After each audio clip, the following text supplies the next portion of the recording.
जिसका अनुभव पुराण पढ़ करके भी नहीं आ सकता, जिसकी समझ कभी भी हमें इस तरह तथ्य से नहीं आ सकती कि किसी ने मुझे क्या कहा है।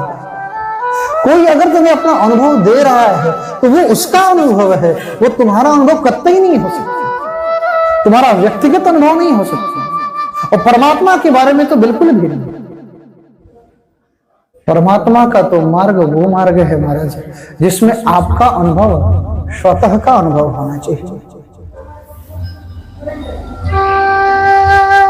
वो अनुभव स्वतः का।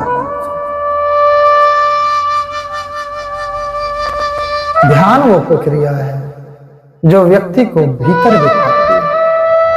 आपने देखा होगा हर व्यक्ति को ध्यान की प्यास है, वो जाने चाहे ना जाने, वो तब जान जाता अगर वो जगह है। वो जगह नहीं है इसलिए जानता नहीं।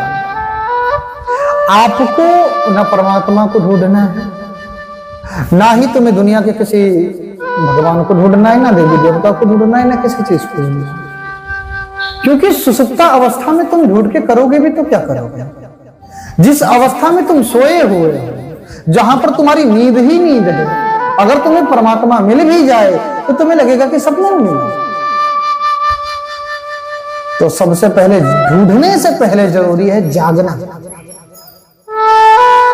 ढूंढने से पहले है कि हम पहले जागृत तो हो, हम पहले उठे तो सही, हम पहले अपने आप को पहचाने तो सही। हम सोए ही जा रहे हैं। नित्य निरंतर मृत्यु आती है, नित्य निरंतर लोग हमारे सामने मरते हैं, फिर भी हम बेवजह के तथ्यों पर उलझे हुए हैं कि हम ये हैं, हम वो हैं, हम ऐसे हैं।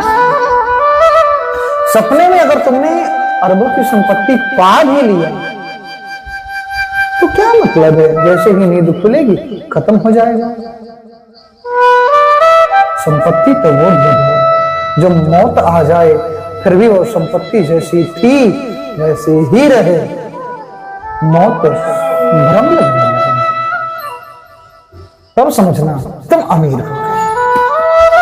गोस्वामी जी ने कहा है कि भीतर अगर जागना है तो राम नाम मन दीप धरु जी दे हरि द्वार। राम का नाम ऐसा है जब हम जीभ पर रखते हैं, देहरी मतलब देह के दरवाजे पर यानी जुबान पर, तो तुलसी भीतर बाहर हो जो चाहस उसमें। बाहर भी उजाला है, भीतर भी उजाला है। ध्यान की प्यास सबको है, थोड़ा सा चैतन्य रहे तो उसे पता चल जाए। आपने देखा होगा घर में सबसे ज्यादा सजा हुआ अगर कोई रूम है तो किस चीज का है? ड्राइंग रूम है। क्यों? लोगों का ध्यान आकर्षित है। अच्छा, जब हम घर में रहते हैं तो जैसे तैसे रह जाते हैं, लेकिन जैसे ही हम बाहर जाएंगे, बढ़िया से नहाएंगे, क्रीम लगाएंगे, है ना, बढ़िया से चंदन लगाया, तिलक लगाया, बढ़िया कपड़ा पहना, बढ़िया से गाड़ी में गए। क्यों? ताकि दुनिया का ध्यान हम पर आकर्षित हो जाए, ताकि लोगों का ध्यान हम पर रहे।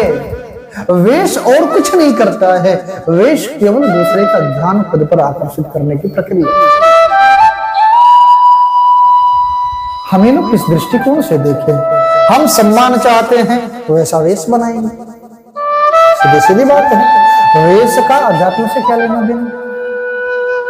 वेश ध्यान को आकर्षित करता है, रूप ध्यान को आकर्षित करता है, दूसरा तुम्हें ध्यान दे। और आपने देखा होगा जब कोई प्रेम में पड़ता है फिर उसका भोजन भी कम हो जाता है, देह की सुध भी नहीं रह जाती। क्यों? क्योंकि उसका ध्यान कहीं और लग गया, उसको ध्यान देने वाला कोई और आ गया। बस ध्यान का ही तो सब खेल है, आप कभी जान भी नहीं सकते। अचानक प्रेम में पड़ा हुआ व्यक्ति मौत को क्यों गले लगा लेता है, जबकि मृत्यु सबसे कठिन है। क्योंकि अब उसे जो रस मिला है वो ध्यान का है, जो प्रेम मिला है 24 घंटा उसका मन जो चारों तरफ रहता था एक जगह जाकर के केंद्रित हो गया है। उसी के बारे में सोचना, उसी के बारे में जानना, उसी के बारे में चलना। तो जीवन ऊर्जा क्या होती है? जीवन ऊर्जा उठने लगती है और उसका जो रस मिलता है वो प्रेम का रस है। परमात्मा का विराट दरवाजा पकड़ने के दो ही मार्ग हैं। परमात्मा के शहर में अगर पहुंचना है, परमात्मा तुम्हारे इर्द गिर्द है, इसको अनुभव करना है तो दो ही रास्ते हैं। पहला है या तो ध्यान का मार्ग अपना लो, दूसरा है या तो प्रेम का मार्ग अपना लो। या तो मन को दुनिया से हटा करके एक में लगा लो अपने आप में, या फिर दुनिया में ही किसी एक पर स्थिर हो जाओ तो ध्यान तुम्हारा लग जाएगा।